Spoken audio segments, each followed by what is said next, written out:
My dad goes from getting fired to taking all of us out on a cruise. You won't believe how he did it. My dad had worked at the same company for almost 30 years before he was abruptly fired for complete bullcrap. He was coordinating an upcoming meeting of people who had to fly in from around the country. One important participant resigned unexpectedly, so dad canceled the meeting via email and explained why. Apparently that counted as improperly communicating privileged information, and he was fired the next day. All this happened a week after dad's boss retired and was replaced by a new guy who wanted to cut costs. What a coincidence. This was about 10 years ago, near the height of the recession. Dad was in his 50s, hadn't interviewed for a job since the early 1980s. He wasn't sure he'd ever find another job. My mom went back to work at a school to pay the bills, while dad scraped together what he could doing some poopy online consulting gigs for basically minimum wage.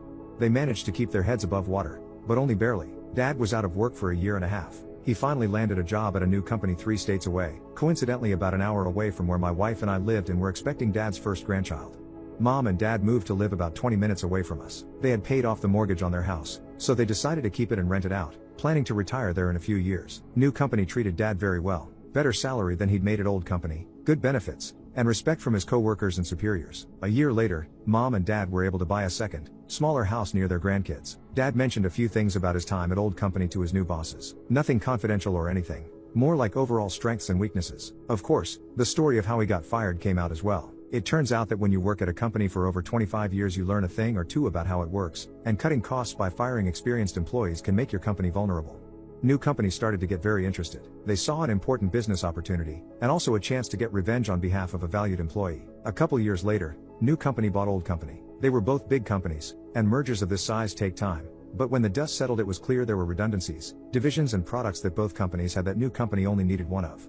They kept as many of old company's people as they could, and very few lost their jobs. Except, of course, for the people responsible for firing dad. New company put dad in charge of the building he used to work in at old company and let him choose his employees from both old and new companies. Dad had to move back to the old state, so new company helped sell his house in the new state and gave him a moving stipend of several $1,000s. But mom and dad were just moving back into their own house. They sold their new house that they'd made payments and improvements on for 5 years for a nice profit. With that money plus the moving stipend, they paid off debts, saved for retirement, and took me, my siblings, our spouses, and the grandkids on a cruise.